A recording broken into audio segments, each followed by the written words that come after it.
Bonjour à tous, merci de me laisser la parole pour vous parler donc de ce sujet sur les attentes ORL des vascularites. Le truc ne marche pas, donc j'espère que je ne gêne pas trop la vue du truc. Donc premièrement, quand on est confronté à ce topo qui est quand même très très large, on se demande quelle classification on va utiliser pour vous présenter des choses à peu près cohérentes.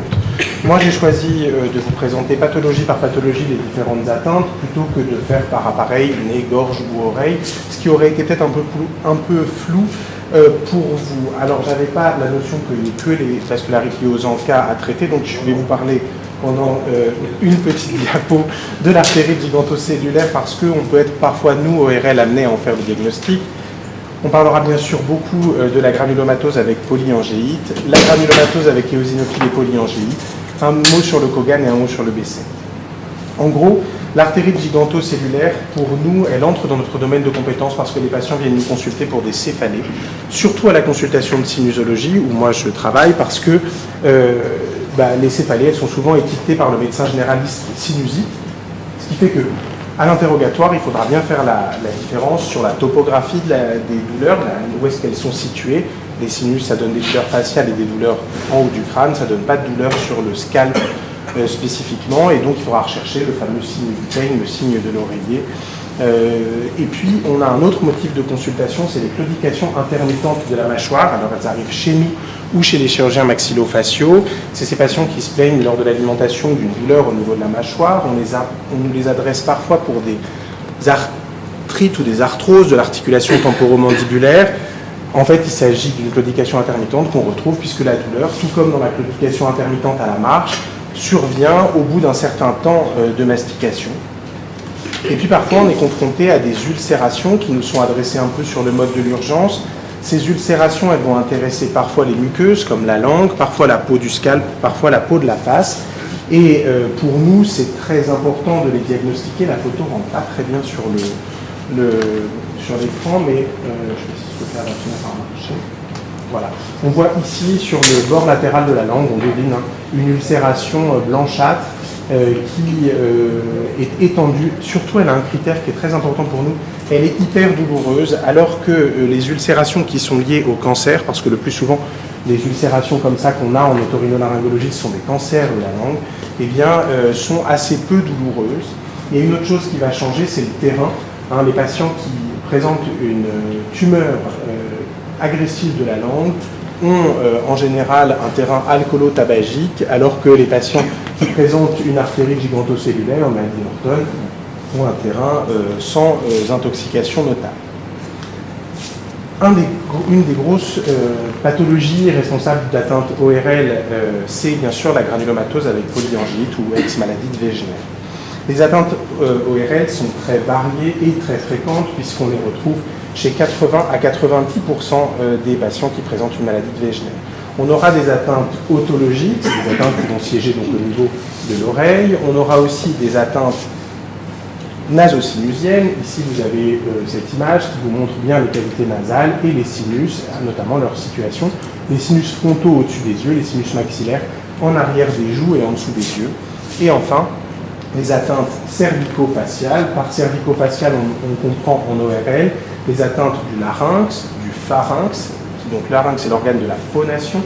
Le pharynx, c'est l'organe de la déglutition. Et dans le cervico-facial, on va aussi comprendre les glandes salivaires, qui sont la parotide, les sous-max, les submandibulaires. On commence par les atteintes otologiques de la GPA. Et la première des atteintes, c'est la surdité. C'est une atteinte hyper fréquente qui peut siéger dans plusieurs parties de l'oreille. Ici, vous avez ce schéma d'une oreille avec les trois compartiments. L'oreille externe qui est située au niveau du pavillon et du conduit auditif externe. L'oreille moyenne qui comprend le tympan et la caisse du tympan ainsi que la trompe d'Eustache. La trompe d'Eustache, c'est un petit tuyau qui va relier la caisse du tympan ici avec les osselets au nez, qui va permettre que le tympan soit à une interface air-air, c'est-à-dire qu'il y a de l'air dans le conduit auditif et il y a de l'air dans la caisse du tympan. C'est ce qui permet au tympan de bien vibrer. Et puis ensuite, on aura l'oreille interne, ici, qui est dans l'os, et qui est une structure, la structure noble de l'oreille. C'est là qu'on va trouver les cellules ciliées qui vont transmettre le son à l'oreille. En gros, quand vous entendez un son, comme en ce moment, les particules d'air vibrent, la vibration est transmise au tympan, qui vibre à son tour, qui fait vibrer trois petits osselets, le marteau, l'enclume et l'étrier, qui sont attachés l'un à l'autre. L'étrier va ensuite vibrer au niveau de la platine, c'est une petite membrane qui fait la connexion avec l'oreille interne. Ça va faire bouger les liquides dans l'oreille interne et transmettre au nerf auditif une information comme quoi on entend. L'autre symptôme qu'on retrouve souvent dans les maladies de type GPA, c'est la douleur. Les patients vont se plaindre d'otalgie, une douleur située au niveau de l'oreille. On peut retrouver des acouphènes. Les acouphènes vont être retrouvés chez à peu près un quart des patients dans ce type de pathologie. Mais au final, ce n'est pas nettement supérieur à la population générale, parce qu'il y a beaucoup de sujets qui se plaignent d'acouphènes dans la population générale. L'acouphène, c'est un bruit qui est présent dans l'oreille, mais qui n'est pas présent dans la pièce autour du patient, il n'y a que le patient qui le perçoit. Et puis enfin, les vertiges. Alors les vertiges, c'est une problématique qu'on abordera assez peu aujourd'hui, parce que c'est assez peu spécifique de ces pathologies, mais on peut avoir des vertiges par atteinte de l'oreille interne ou du nerf de l'équilibre. En gros, nous, en ORL, on classe les surdités selon trois types. On va avoir les surdités de transmission qui vont intéresser l'oreille externe, c'est-à-dire le pavillon et le conduit, et l'oreille moyenne. Ces surdités de transmission, elles sont intéressantes parce qu'on peut les traiter la plupart du temps chirurgicalement et qu'on arrive à obtenir parfois des résultats. Alors que l'autre type de surdité qu'on oppose, c'est les surdités de perception qui vont, elles, intéresser l'oreille interne et ou le nerf de l'audition. Et là, on est bien embêté parce qu'on ne peut pas les opérer, sauf quand elles sont complètes, où là, on peut proposer aux patients parfois de mettre un implant cochléaire pour essayer de rétablir une audition qui est perdue en cas de ce qu'on appelle de cophose, quand on n'entend plus. Et puis bien sûr, il y a les surdités mixtes qui sont une association entre une surdité de transmission et une surdité de perception, soit à cause de deux maladies différentes associées, soit à cause d'une même maladie. Par exemple, on peut prendre une maladie qu'on traite souvent en ORL, qui s'appelle l'autospongiose. L'autospongiose, c'est l'étrier, ici, ce tout petit osselet qui se bloque, qui se grippe, il est pris dans du calcaire, et donc ça ne peut plus bouger. Et bien parfois l'autospongiose, le calcaire va passer dans l'oreille interne, et donc vous aurez à la fois une surdité de transmission, les osselets qui ne bougent pas bien, et une surdité de perception, parce que l'oreille interne capte mal les sons. Alors, pour essayer de ne pas passer que pour un chirurgien qui n'y comprend pas grand-chose, j'ai préféré me référer à la bibliographie, et donc j'ai trouvé cette étude qui justement parle des atteintes ORL dans la GPA, ce qui est très intéressant pour moi, ce qui m'a permis de bien clarifier les idées et surtout d'avoir quelques chiffres. En gros, ils ont sorti 144 patients qui étaient porteurs d'une maladie dégénérative ou d'une GPA confirmée. Et sur ces 144 patients, il y avait 70 patients qui, à l'interrogatoire, ne ressentaient pas de surdité, ils n'étaient pas gênés par leur audition. Sur ces 70 patients, il y en avait 42 qui présentaient aux examens une surdité de transmission, 11 qui présentaient une surdité de perception et 6 qui présentaient une surdité mixte, ce qui veut quand même dire que c'est une atteinte hyper fréquente et parfois les patients ne s'en plaignent pas plus que ça. Alors les 74 autres, eux, ils se plaignaient d'une surdité, évidemment, qui était ressentie. Et là, on trouvait 13 surdités de transmission, 34 surdités de perception et 17 mixtes. En fait, on explique la différence entre ressenti par le mode d'installation. Si c'est très lent, on ne s'en rend pas forcément compte. C'est le cas chez les sujets âgés avec la presbyacousie, par exemple. Ils ont tendance à ne pas se rendre compte qu'ils perdent l'audition. Et puis, par la différence de degré de surdité, puisque là, c'était toujours des surdités légères, alors que là, ce sont des surdités moyennes à sévères. Et donc, le message qu'il faut passer aux otorhinos et qu'il faut passer aux médecins, c'est de rechercher systématiquement les surdités chez les patients chez qui l'on va suspecter une GPA ou chez les patients qui présentent une GPA et qui n'ont pas eu de bilan. Donc l'ORL doit obligatoirement vous faire un bilan. Ce bilan, il comprend une otoscopie, c'est-à-dire on va regarder dans le conduit auditif pour voir dans quel état est la membrane tympanique. Ici, c'est un tympan gauche. Vous avez ici le manche du marteau, qui est un osselet. Vous avez le tympan qui est ici. Alors, c'est une structure qui, normalement, fait à peu près 1 centimètre. Et on voit qu'on a une structure qui est gris-rosé, on décrit en général, avec parcouru de fins vaisseaux, qu'on devine ici, qu'on voit là, sur lesquels on a 2 parties. une partie qui est très tendue comme une membrane de tambour, qui est la pars tensa. Elle est tendue parce qu'elle est constituée de peau très fine, d'une couche fibreuse et d'une couche muqueuse de cellules de l'intérieur de l'oreille.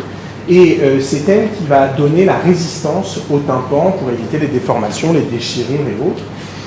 Une oreille saine présente toujours en avant du manche du marteau un triangle lumineux, ici, qu'on voit très bien, et qui fait un reflet quand on fait des images avec une optique.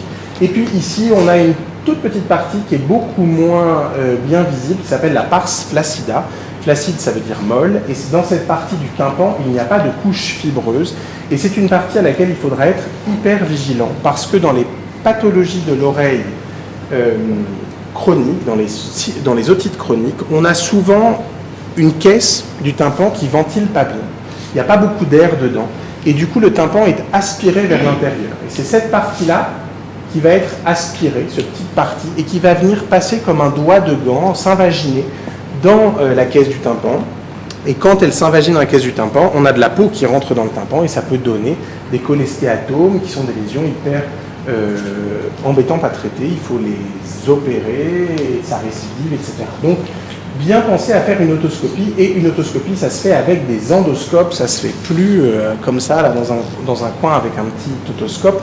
Du moins, quand on est chez l'otorino, il faut vraiment insister pour avoir une otoscopie à l'endoscope. Alors, qu'est-ce qu'on peut retrouver comme aspect? Alors, je ne sais pas si vous voyez bien sur les images. Qu'est-ce qu'on peut retrouver comme aspect à l'autoscopie dans la GPA? Eh bien, surtout des atteintes de type otite séromuqueuse. C'est-à-dire que derrière le tympan, on va avoir par exemple des bulles. Ça veut dire qu'il y a du liquide et de l'air, ce qui n'est pas normal. Et si vous remplissez un tambour d'eau et que vous tapez dessus, il vibrera, il résonnera beaucoup moins qu'un tambour plein d'air. Et c'est ce qui se passe, c'est-à-dire que simplement, ces bulles-là sont témoins d'une otite séreuse et sont responsables d'une perte d'environ 30% de l'audition. Parfois, on a de la glu, c'est ce qu'on voit ici, un peu blanchâtre avec un tympan qui bombe. Parfois, on peut avoir du sang quand il y a des hémorragies dans ce remaniement d'otite séreuse. Parfois, on peut aussi avoir des otites moyennes aiguës, c'est-à-dire qu'à la place d'avoir du liquide, on a du pus et il faut le traiter. Et puis, la caractéristique de ces otites dans la GPA, c'est qu'elles sont récidivantes tout le temps et qu'elles résistent au traitement habituel ou qu'elles réapparaissent à chaque fois qu'on arrête le traitement. Qu'est-ce qu'on peut voir à des stades un peu plus évolués de la maladie? On peut voir des perforations du tympan. Parfois, c'est nous qui les faisons, les ORL, parce qu'il y avait du liquide, alors on a mis un brin. Et puis, comme c'est une maladie chronique, eh bien, le tympan ne va pas cicatriser et ce trou va rester. Parfois, c'est bien toléré, parfois, c'est pas bien toléré. Sachez qu'un trou dans le tympan, c'est embêtant parce qu'on ne peut pas mettre la tête sous l'eau. Quand on se lave les cheveux, il ne faut pas qu'il y ait d'eau qui rentre dans l'oreille. Enfin, ça peut altérer un peu la qualité de vie des patients. Ici, on peut voir ce qu'on pourrait penser être une perforation. En fait, c'est le tympan qui est complètement aspiré à l'intérieur de l'oreille et on voit la membrane tympanique qui vient mouler les osselets, etc. Ça, c'est des otites chroniques qui sont des poches de rétraction et qu'il ne faut surtout pas toucher chirurgicalement. Et puis, bien sûr, le bilan d'une otite chronique, surtout dans une maladie de type GPA, ça va être le scanner qui va nous permettre de voir, par exemple, du côté gauche ici, une oreille qui est parfaitement aérée. On voit de l'air, on voit un petit osselet ici, on voit l'os qui est joli. Et de l'autre côté, on retrouve un épaississement gris au contact des osselets. Et ça, c'est des lésions tissulaires qu'on retrouve dans les otites chroniques évoluées, notamment qu'on peut retrouver dans les GPA.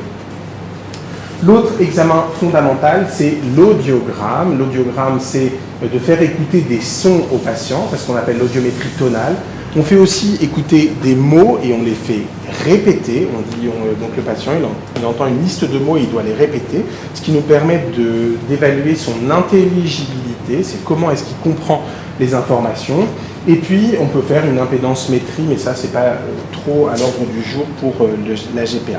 Un audiogramme, ça se présente comme ça. On a une grille où on fait varier les fréquences. De 250 Hz, c'est très grave, c'est le bruit du klaxon d'un camion grave, et jusqu'à 8000 Hz, où là, c'est des sons extrêmement aigus, et on va faire varier l'intensité, on va les passer à 0 décibels, 20 décibels, 40 décibels, 60 décibels, jusqu'à 120. Ça, c'est le seuil que peut détecter l'oreille interne. Un bruit au-delà de 120 décibels est douloureux, donc il ne faut pas le faire, parce qu'on abîme l'oreille interne. Et donc, quand on a une courbe normale, eh bien, on a des points qui sont situés en haut. C'est un patient qui entend entre 0 et 20 décibels à toutes les fréquences. Mais parfois, on va obtenir ce type de courbe. Vous voyez que, enfin, vous devinez, plus que vous ne voyez d'ailleurs, une courbe bleue à la partie haute de l'écran, enfin de la grille, et une courbe qui est censée être rouge, mais enfin qui apparaît marron, au milieu de l'écran. Ça, c'est une surdité de transmission. Comment on peut savoir que ça, c'est une surdité de transmission? Eh bien, en fait, quand on teste, quand votre ORL vous fait l'audiogramme, il doit forcément faire deux examens. Un examen avec le casque, il vous met le casque et il simule l'audition normale. C'est-à-dire que dans le casque, il y a un bruit qui passe, ça stimule votre conduit auditif interne, votre tympan, la chaîne des osselets, l'oreille interne, ça teste toute la chaîne.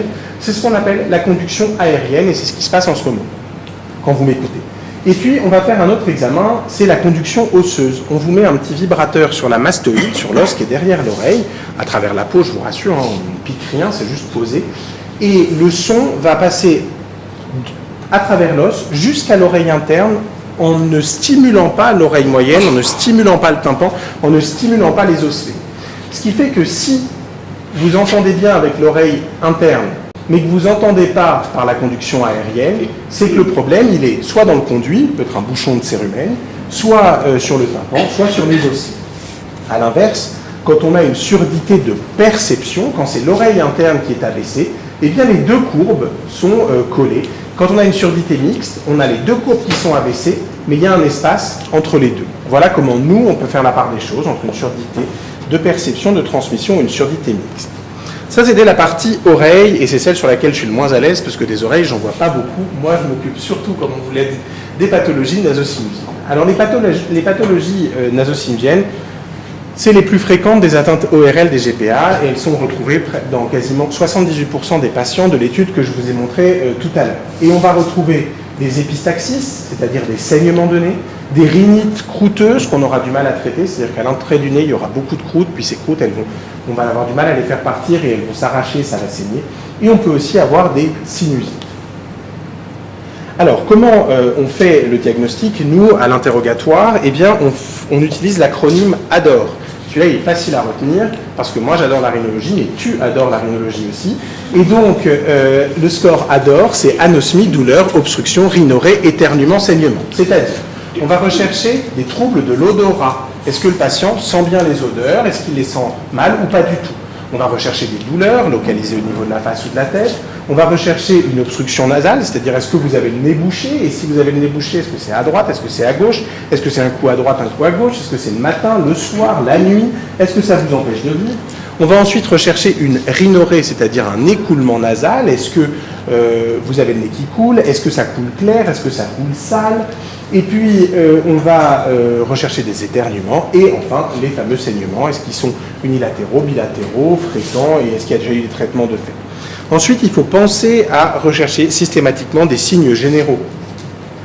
Très honnêtement, la plupart des sinusites, et on en voit beaucoup dans le service, ne présentent pas de signes généraux, sauf en cas de complications, ou alors quand ce n'est pas authentiquement une sinusite, mais que c'est une maladie type GPA.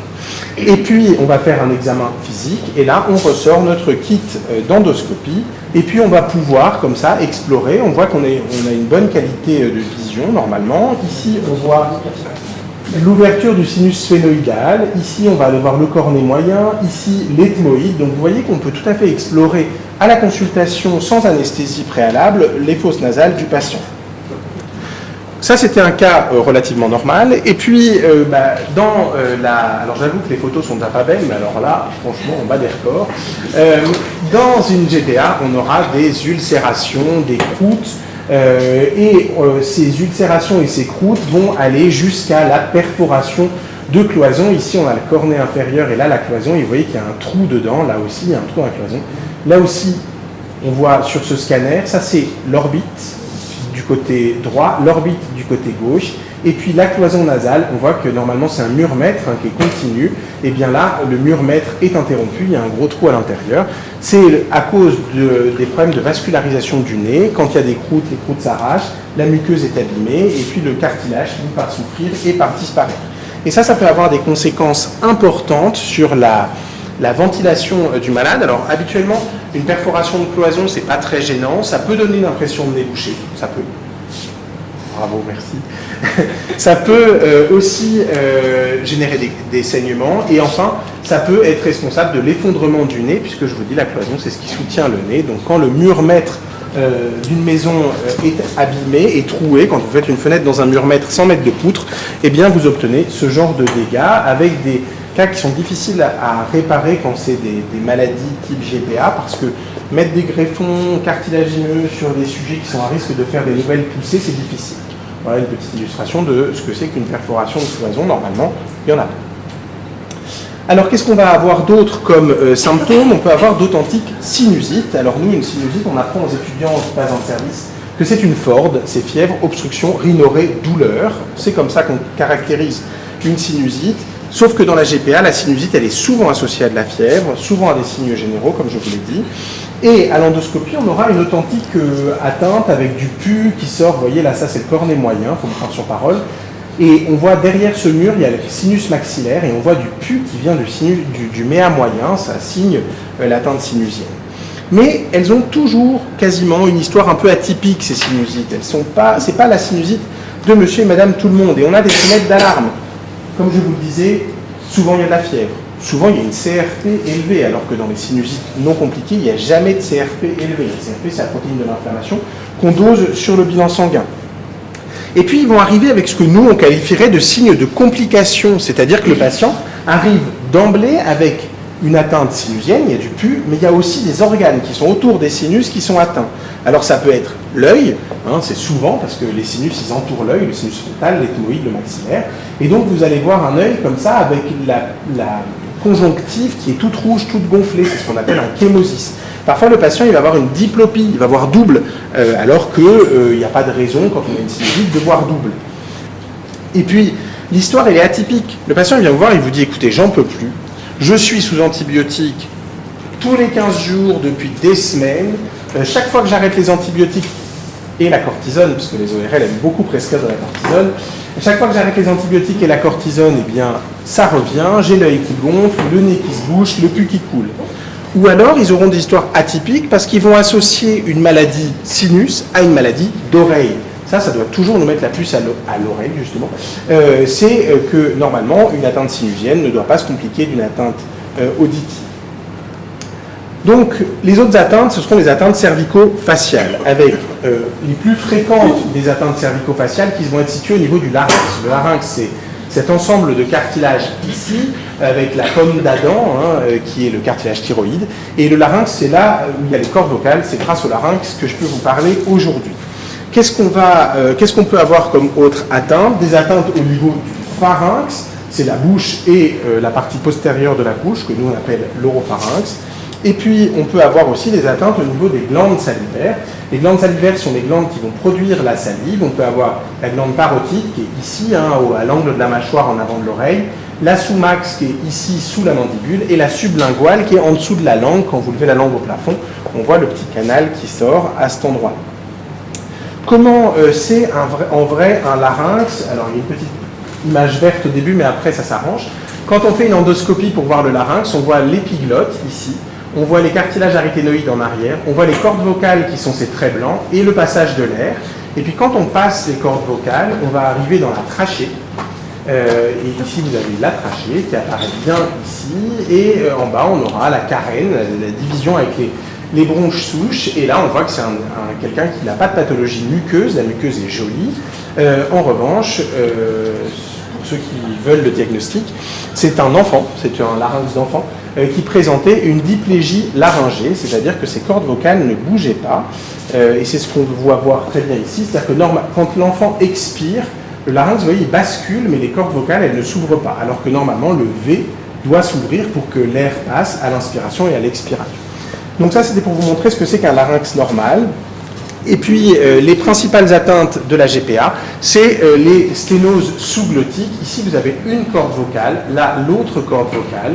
Et vous voyez qu'en dessous des cordes vocales, à un peu moins d'un centimètre, on a un granulome inflammatoire, on a une fermeture de la trachée par du tissu inflammatoire. Alors ça, c'est quand les patients sont en poussée. Hein, on voit que c'est très rouge, que ça peut saigner, que ça gêne beaucoup parce qu'il y a de l'œdème et de l'inflammation. Donc le patient est gêné pour respirer, il est gêné pour parler. Ça se traduit souvent par une dysphonie et surtout une dyspnée, c'est-à-dire une gêne respiratoire. Et puis, quand ça rentre dans l'ordre, le problème, c'est que en fait, cette lésion, elle va diminuer de volume, mais elle sera toujours présente et on pourra la voir. Et donc les patients qui ont des atteintes laryngées, suivant les poussées, ils pourront avoir des récidives de leur symptomatologie. Parfois, on peut avoir des atteintes cartilagineuses, c'est-à-dire que les petits cartilages qui font bouger les cordes vocales se grippent et ça ne bouge plus après. Alors ça, c'est l'engin qu'on utilise pour regarder le larynx à la consultation. C'est un nasofibroscope, c'est assez petit, ça fait 4 mm de diamètre. Et on passe la fibre par le nez et comme ça, on peut aller voir le larynx comme je vous l'ai montré tout à l'heure. Donc voilà pour la GPA. Maintenant pour l'ancien Sjögren-Strauss, la granulomatose avec éosinophile et polyangéite, on est aussi souvent confronté à ces patients en rhinologie, en ORL quand on s'occupe du nez, parce que souvent c'est des patients qui vont se plaindre pendant des mois et des mois d'une rhinite allergique, le médecin traitant va les traiter, ça ne marchera pas, et puis en fait on découvrira un jour qu'ils ont ce qu'on appelle une polypose nasosinusienne, c'est-à-dire qu'ils ont des polypes dans le nez associés à leur asthme. La polypose nasosinusienne, si on reprend le score ADOR dont je vous ai parlé tout à l'heure, il y a 3 symptômes. L'anosmie, il y a des troubles de l'odorat, c'est toujours présent, ils ne sentent pas les odeurs. Et du coup, comme le goût est majoritairement donné par l'odorat, ils vous diront qu'ils n'ont pas de goût non plus quand ils mangent. Il y a une obstruction nasale, le nez est bouché, vous allez voir, par les polypes. Et puis, il y a une rhinorrhée, c'est-à-dire qu'il y a un écoulement de liquide par le nez. Alors, ici, vous avez à l'endoscopie une polypose, donc vous avez le cornet inférieur qui est ici, et là, vous avez une grappe de polypes, hein, vous voyez, comme des grains de raisin qui vont descendre. Les polypes, c'est de l'œdème, c'est la muqueuse qui tapisse l'intérieur des cavités sinusiennes, le papier peint, comme j'explique aux malades toujours, le papier peint qui, au lieu d'être fin comme du papier à cigarette, il est épais comme de la moquette, et même, parfois, il est même tellement épais qu'il plisse, comme la moquette qui plisse, ou un tapis qui plisse, et ces plis, c'est ces espèces de boules d'œdème qui vont descendre dans votre nez et qui peuvent vous boucher complètement le nez, parce que là, vous avez un scanner d'un patient qui a une polypose nasosinusienne, et vous voyez que tous les sinus sont tout gris, et que les fosses nasales aussi, ici c'est les fosses nasales, il n'y a quasiment plus de noir, normalement. Vous voyez, autour de la machine, autour du patient dans le scanner, il y a de l'air, donc l'air est noir. Et bien là, vous voyez qu'il n'y a quasiment plus de passage pour l'air dans les fosses nasales, donc c'est des patients qui vont se plaindre beaucoup du nez bouché. Donc on a 5 stades pour la polypose, 0 quand il n'y a pas de polype, 1 quand il y a des polypes qui viennent jusqu'au milieu du nez, 2 c'est quand les polypes atteignent le cornet moyen, donc c'est à peu près aussi au milieu du nez en fait. Et puis ensuite vous avez le stade 3 et le stade 4. Le stade 4 c'est quand les polypes atteignent le plancher des fosses nasales. Nous, ça nous aide à les suivre, de savoir à quel stade ils en sont. Il faut savoir que dans les EGPA, on a surtout des stades 4. C'est des malades qui sont très difficiles à équilibrer sur le plan de la polypose. Alors, notre traitement habituel, c'est de mettre des corticoïdes locaux, un spray nasal de corticoïdes avec des lavages de nez au sérum Phi. Et puis, on leur fait des cures courtes d'antibiotiques et de cortisone pour leur permettre de passer des caps. Et puis, parfois, c'est pas suffisant. Il faut les opérer, il faut enlever les polypes. Mais quand on les opère, on sait que les polypes reviendront toujours. Donc on ne leur vend pas du rêve, on leur dit que ça reviendra. Il y a 2 cas où on opère, enfin 3 cas. Le premier, c'est quand c'est cortico-résistant, c'est-à-dire qu'on donne des corticoïdes aux patients et que les polypes ne bougent pas, ils restent présents, alors que normalement la cortisone va faire ce qu'on appelle une polypectomie chimique.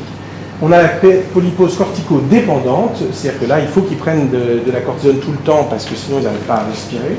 Et puis on a la polypose compliquée, par exemple ce jeune patient qui avait une polypose avec une rétention frontale, et vous voyez que le pus dans le sinus frontal avait attaqué la paroi postérieure. Ça, c'est cet os-là, c'est ce qui sépare l'intérieur du sinus du cerveau. Et bien là, il n'y avait plus d'os, il y avait une ostéite liée au problème de vidange du sinus à cause des polypes. Enfin, 2 petits mots sur Cogan et Besset. Le Cogan, c'est une maladie qui va donner des syndromes méniériformes, c'est-à-dire surdité, acouphène, vertige, et il faut faire très attention parce que c'est souvent non réversible, il faut les traiter vite et fort. Et le B7, c'est des aftes, vous avez des tas d'ulcération au niveau de la bouche, donc ça pour les ORL, il faut y penser parce qu'on oublie trop souvent ces 2 pathologies. Alors au total, quand on prend en charge ce type de pathologie, on constate qu'il y a beaucoup d'atteintes différentes, mais qu'elles sont non spécifiques, parce que tout ce que je vous ai montré, ce n'était pas forcément des images de patients qui avaient ces pathologies-là. Donc, vous voyez, je l'avoue, on est embêté parce que ce n'est pas spécifique. Il faut bien penser à interroger les patients Et si votre ORL ne passe pas un quart d'heure, 20 minutes avec vous à vous interroger sur vos problèmes, c'est qu'il faut aller en voir un autre. Parce que vraiment, il n'a pas passé assez de temps pour vous cuisiner, pour que vous lui lâchiez les informations. Et puis, pour l'ORL, l'examen doit être systématique. Si vous allez voir un ORL parce que vous avez une otite et qu'il ne regarde pas dans votre nez ou dans votre gorge, il faut aller en voir un autre ou aller le revoir un jour où il n'a pas piscine ou golf. Et parce que nous, notre sphère, c'est de tout examiner. Sinon, on ne peut pas se rendre compte de multiples atteintes. Et puis enfin, ne pas hésiter à pousser des explorations, des audiométries, des scanners, des IRM. Voilà, je vous remercie pour votre attention. Vous avez mes coordonnées et les coordonnées du service d'ORL de la conception.